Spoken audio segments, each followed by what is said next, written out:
Yes, Red Zone TV kwoli tukyagenda mu maaso n'okubanga ate tukutuusaako embeera nga bweri gwampuliriza ku mukutu ogwa Red Zone TV ate na subscribe nga kikole oleme kubaako nsonga yonna y'omisinga. Waliwo ebigenda mu maaso ebikwata ku mukulu aduumira amagye ag'eggwanga erya Uganda amanyiddwa nga General Muhoozi Kainerugaba. Yagenze ku mukutu gwe bino sijja bikuddiramu.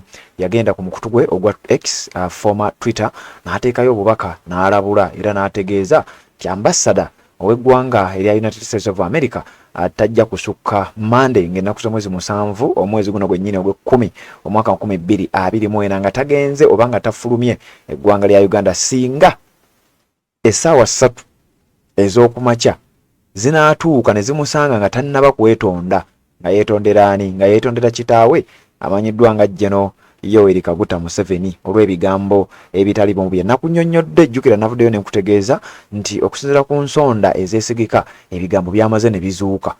Omukulu ekyamuleetera okwogera bw'ati ambasada w'eggwanga erya United States of America yavaayo n'awa General Yoweri Kaguta Museveni amagezi amutegeeza nti mukulu emyaka 4 gy'ofugidde eggwanga ekyamazima kyandibadde kya buvunaanyizibwa n'obeera nga tokomawo nga mukulembeze. Waakiri leka bannansi babeere nga balonda ku muntu omulala, babeere nga benjoyinga ku bukulembeze bw'omukulembeze omulala mu ggwanga erya Uganda. Kakati nno bino ng'omukulu General Muhoozi Kainerugaba yakavaayo n'ategeeza nga bw'agenda okubanga ate awagira oba adde emabega wa kitaawe General Yoweri Kaguta Museveni. Naye nga bino byonna byogerwa, jjukira bimenya mateeka. Mu mateeka oba constitution ey'eggwanga erya Uganda, omuntu yenna nga munnamagye ng'ali mu kitongole kya poliisi oba ekitongole kyonna ekisaavinga eggwanga tateekeddwa kubeera na ludda lwa byabufuzi lwagwako, tateekeddwa kuzannya oba kwenyigira mu nsonga yonna ya byabufuzi. Wabula omusajja ono azze ng'abikola, bangi babadde beemulugunya ku nsonga eno. Wabula emabegakaawo era n'avaayo n'ataakaka ti omukulu ono William W. Pop ateekwa okuva mu ggwanga erya Uganda obutasukka nga 7 essaawa 3 ez'okumakya. Kati no lwe lwaliro ssaawa zayiseeko dda, bannayuganda bakedde ku embase ey'eggwanga erya America nga bwe nakugambye nga balindiridde balabe ddala kiki ekiyinza okuba nga kituukawo. Kakati abamu ku bannayuganda abalala batadde akaka bagamba naye musajja gwe Ssaalongo Erias Lukwago ayina ebigambo byayogedde nga bw'ogenda okuwulira mu katambi.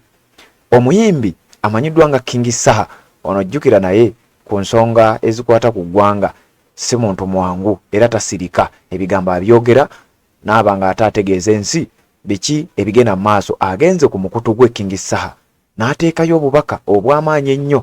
Obubaka buno nga bunene, ekigambo kino sijja kubeera nga mbikusomera, ebigambo nga waabitaddeyo ebyo nga by'obiraba. Agenze ku mukutu gwe ogwa Facebook King Saha, kabaka Saabayimbi n'agamba mbu kaaveeko mu hangover ajje ku embase. Ebigambo nga bw'obiwulidde si bya mukutu guno yadde abaguddukanya, bigambo bya Saabayimbi amanyiddwa nga kabaka Saha, abangi gwe bamanyi nga King Saha, wabula nga ye Ssemandamani Suuru. Era naye akomentinze ku nsonga y'emu ey'omukulu General Muhoozi Kainerugaba. Bannayuganda bangi ng'obutambi bwenkuwadde bw'oba nga tobufunye ku mukutu guno gwa Red Zone TV, nja kukusaba ogende ku mukutu guli ogwaffe omulala ogumanyiddwa nga Uganda 1. Eyo nayo tukuteereddeyo ensonga, obutambi bungi nnyo nga bannayuganda boogera ku nsonga eno. Kakati oluvudde awo ne nfuna akatambi ka Ssaalongo Erias Lukwago nga naye ayina message gy'ayogedde ku bigambo by'omukulu amanyiddwa nga General Muhoozi Kainerugaba. Erias Lukwago ebigambo bye njagala kuba nga mbikuwa mu ddoboozi lye, ate naye obeere ng'obiwulira biki by'ayogedde. Agambye atya ku mukulu? Ogenda kuba ng'owulira kamala okugyawo akalango kano nzije n'ebigambo bya Ssaalongo Erias Lukwago, tubeere nga ate tweyongerayo. Mukutu gwa Red Zone TV weebale kubanga okyagoberera, bw'oba tonna subscribe nga kikole, tubeere nga tutambula ffenna.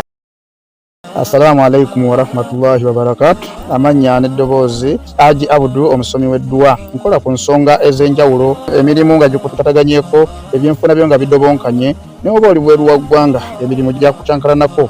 Jangu kusomere ku ddua. Okubeda nedda eddua zaabaawo, eddua zisomibwa, omuntu n'oterezebwa mu mbeera yonna ebadde kwesibyeko akanyaga. Nina ekyoto kye nsobola okukumira wadde oli bweru wa ggwanga nga toli kumpi wano n'ofuna omukisa ogwo nawe n'osomerwako ku ddua nga nkuteddeko n'akabaani. Allah ajja kukusaasira, ajja kwanukula. Kuba ku namba yange y'essimu 0752 44 71 56 ne ku WhatsApp kwendi mpereza obubaka tusobole okuyamba. Assalamu alaikum wa rahmatullahi wa barakatuh. Ino okumanya nti eggwanga lyaffe liri tuli mu katyabaga. Mwami Yoweri Kaguta Museveni akooye naye ate n'omwana we ali mu magye mulaba bye bakola. Ennaku ezo yagenda n'alangirira nti alumba Kenya. Kitaawe n'avaayo ne yeetonda.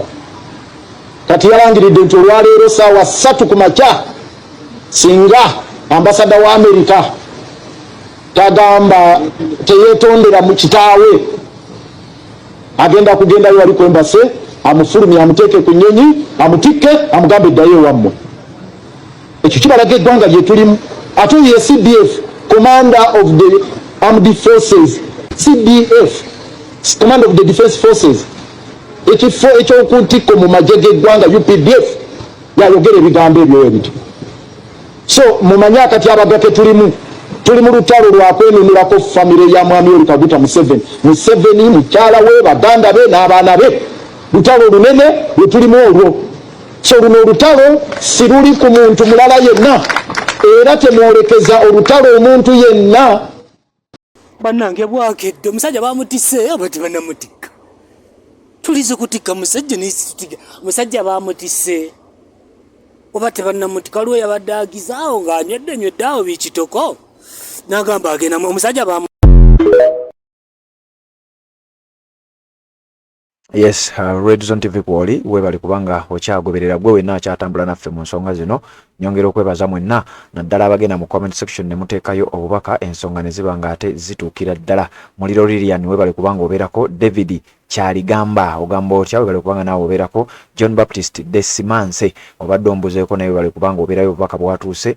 Muliro Lilian naawe webali kubanga ate okyateekako message. Mama waffe Mama Kevin okuva Switzerland obeerawo nnyo n'obeera nga ate otugoberera nnyo n'oteekayo n'obubaka. Shaba ye Shiabako Namatovu Harriet webale kubanga naawe obeerako n'agamba America si Uganda waragiye mungi bigambo bya Namatovu Harriet. John Baptist Desmans webale kubanga ogoberera message yayongedde okubanga ate etuuka nga bwe wagitadde ku mukutu ogwa Red Zone TV. Peter Bonya naawe webale kubanga ogoberera message yo yatuuse. Njagala kubanga mpita ayita mu bubaka bwammwe bwe musobodde okubanga mutuwa nga bweri nkola yaffe tutera okubanga ate tukikola. Rose Samuels webale kubanga naawe ogoberera message yatuuse. B Ronnie webale kubanga naawe obeerako message yatuuse. Mazzi Lydia webale kubanga naawe kwoli message yatuuse. Namatovu Harriet message njirabye. Luka Kiwanuka ogamba otya webale kubanga naawe kwoli n'agamba zaaweddeko dda message yatuuse.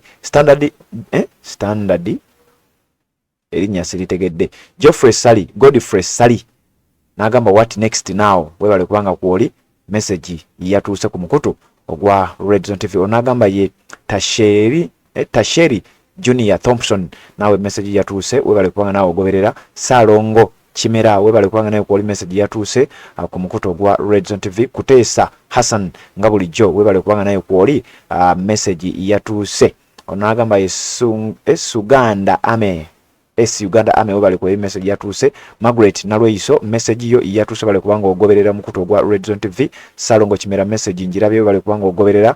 Ono bamuyise Siripe Shuffle Body message yatuuse. Shamsha Gre nga bulijjo message yatuuse. John Sprindon webale kubanga nawe ogoberera message yatuuse ku mukutu ogwa Red Zone TV. Wano wennyini wenjagala okubanga mbawumulizaamu ate tubeere nga tuwuliziganya mu updates eziddako. Assalamu alaikum wa rahmatullahi wa barakatuh. Amanya n'eddoboozi Haji Abdul omusomi w'eddua. Nkola ku nsonga ez'enjawulo, emirimu nga gikutataganyeko, ebyenfuna byo nga bidobonkanye, ne oba oli bweru wa ggwanga emirimu gya kucankalanako. Jangu kusomere ku ddua okuvudda nedda eddua zaabaawo, eddua zisomibwa omuntu n'otereezebwa mu mbeera yonna ebadde ekwesibyeko akanyaaga. Nina ekyoto kye nsobola okukumira wadde oli bweru wa ggwanga nga toli kumpi wano n'ofuna omukisa ogwo nawe n'osomerwako ku ddua nga nkuteddeko n'akabaani. Allah ajja kukusaasira, ajja kwanukula. Kuba ku namba yange y'essimu 0752 44 71 56 ne ku WhatsApp kwendi mpereza obubaka sobole okuyamba. Assalamu alaikum wa rahmatullahi wa barakatuh.